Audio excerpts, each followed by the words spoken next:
ఖరీఫ్ వరి సాగులో రైతులు బిజీగా ఉన్నారు. ఇప్పటికే చాలా చోట్ల వరి నాట్లు పూర్తయ్యాయి. ఇంకా అక్కడక్కడ నాట్లు వేస్తున్నారు. అయితే ప్రధాన పొలంలో వరి నాట్లు వేసేటప్పుడు నాట్లు వేసిన పొలంలో మేలైన జాగ్రత్తలు తీసుకుంటేనే పంట ఆరోగ్యంగా పెరిగి అధిక దిగుబడులు తీసుకునేందుకు ఆస్కారం ఉంటుందని రైతులకు వరి సాగులో సమగ్ర యాజమాన్య పద్ధతుల గురించి తెలియజేస్తున్నారు సంగారెడ్డి జిల్లా తెలంగాణ రైతు విజ్ఞాన కేంద్రం కోఆర్డినేటర్ అరుణ.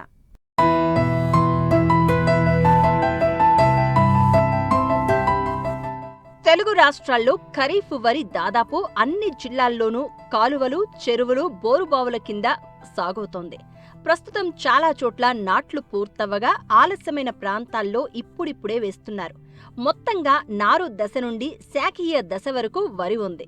అయితే ప్రస్తుతం నాట్లు వేసే రైతులు నాటుకు ముందు నారుమడిలో ఎలాంటి యాజమాన్యం చేపట్టాల్సి ఉంటుంది, నాట్లు వేసేటప్పుడు పాటించాల్సిన మెళకువలు, ఎరువుల యాజమాన్యం గురించి తెలియజేస్తున్నారు సంగారెడ్డి జిల్లా తెలంగాణ రైతు విజ్ఞాన కేంద్రం కోఆర్డినేటర్ అరుణ. మన సంగారెడ్డి జిల్లాలో వరి పంటను తీసుకున్నట్లయితే మనకు సాధారణంగా 1,42,000 ఎకరాలలో సాగవుతుంది. ఈ సంవత్సరం ఎల్నినో దృష్ట్యా మనము రైతులకు సూచించింది ఏంటంటే వరి పంటను తగ్గించి వేసుకోవాల్సిందిగా సూచించాము. అంటే ఒక రైతుకు 4 ఎకరాల భూమి ఉంటే 1 ఎకరంలో వేసుకొని మిగిలిన భూమిలో ఆరుతడి పంటలు వేసుకోవాల్సిందిగా సూచిస్తున్నాము. ఇప్పుడు మనకు గత 4-5 రోజుల కిందట కురిసిన వర్షాలకు రైతులందరూ కూడా నాట్లు వేస్తున్నారు. ఇప్పుడు మనం పంటను చూసినట్లయితే నారు దశ నుండి మనకు ఒక 30 రోజుల అంటే శాఖీ దశ వరకు కూడా మనకు పంట కనిపిస్తూ ఉంటుంది ఈ మన జిల్లాలో. ఒకవేళ రైతులు ముదిరిన నారు నాటు వేసుకున్నట్లయితే ఖచ్చితంగా కొన్ని యాజమాన్య పద్ధతులు చేపట్టాలి. లేనిచో పంట దిగుబడి తగ్గే అవకాశం చాలా వరకు ఉంటుంది. దానిలో మొదటగా నారుమడి నుండి నాటు వేసుకోవడానికి ఒక వారం రోజుల ముందు, అంటే నారు వీకడానికి ఒక వారం రోజుల ముందు 800 గ్రాముల కార్బోఫ్యూరాన్ గుళికలను వేసుకొనేసి కలబెట్టాల్సిందిగా కోరుచున్నాము. రెండోది, ముదిరిన నాటు వేసుకున్నట్లయితే నారు కొనలను తుంచి నాటు వేసుకోవాల్సిందిగా మనము రైతులకి సమాచారాన్ని ఇస్తున్నాము. అంతేకాకుండా ముదిరిన నారు వేసినట్లయితే 25% నత్రజని ఎరువును పెంచి వేసుకోవాలి. సో ముదిరిన నారులో ఇంకొకటి ఏంటంటే 66 కుదుళ్ళు వచ్చేంత వరకు వేసుకోవాలి. చదరపు మీటర్కి ఖచ్చితంగా 66 కుదుళ్ళు రావాలి. ఇది ముదిరిన నారు యాజమాన్య విధానం.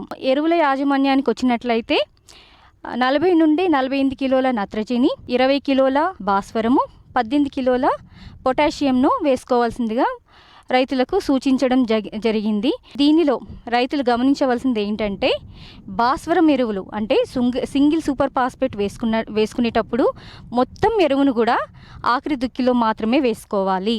నత్రజనిని 3 సమాన భాగాలుగా చేసుకొని, అంటే 35 కిలోలు మనకి ఆఖరి దుక్కులో, 35 కిలోలు పిలక దశలో, 30 కేజీలు 30 కిలోలు మనము అంకురం దశలో వేసుకోవాలి. మనము పొటాషియం ఎరువులను తీసుకున్నట్లయితే పొటాషియంను మనము మ్యూరేట్ ఆఫ్ పొటాష్ రూపంలో అయితే 26 కిలోల మ్యూరేట్ ఆఫ్ పొటాష్ను వేసుకోవాలి. దీన్ని కూడా 2 సమభాగాలుగా తీసుకొనేసి ఆఖరి దుక్కిలో మరియు అంకురం ఏర్పడే దశలో వేసుకోవాలి. మారుతున్న వాతావరణ పరిస్థితులకు తోడు సెప్టెంబర్ నుంచి అక్టోబర్ నెల వరకు వరి పైరులో చీడపీడల ఉధృతి పెరిగే అవకాశం అధికంగా ఉంటుంది. ముఖ్యంగా సుడిదోమ, కాండం తొలిచే పురుగులు ఆశించి తీవ్రంగా నష్టపరుస్తూ ఉంటాయి. వీటిని నివారించేందుకు ముందస్తు జాగ్రత్త చర్యలు చేపట్టాలని సూచిస్తున్నారు శాస్త్రవేత్త అరుణ.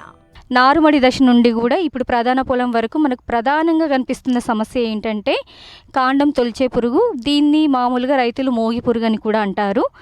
ఇది మనకి ఇప్పుడు ప్రధానంగా కనిపిస్తుంది. దీనికోసం మనము కొన్ని యాజమాన్య పద్ధతులు అయితే చేపట్టాలి.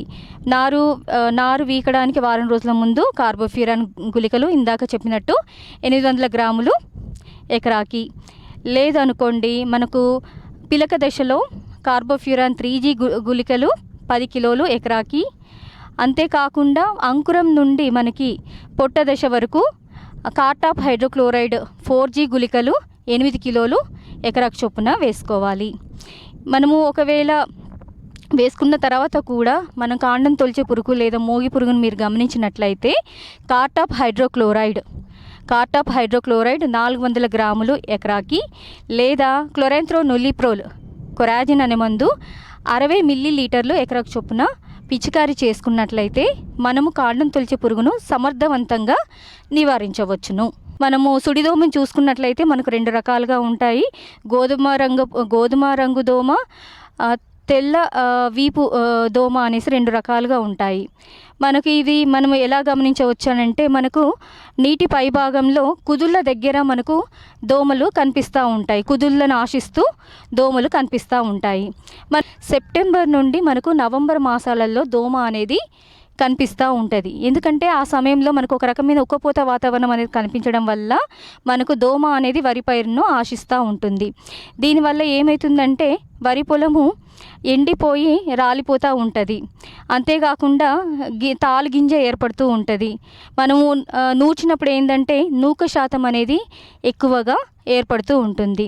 మనము పిలక దశలో 10 నుండి 15 దోమలు గమనించినా, లేదంటే అంకురం నుండి మనకు చిరుపొట్ట దశ వరకు 20 నుండి 25 దోమలు మన దుబ్బుకి గమనించినట్లయితే మనము ఆ సమయంలో సస్యరక్షణ చర్యలు చేపట్టాలి.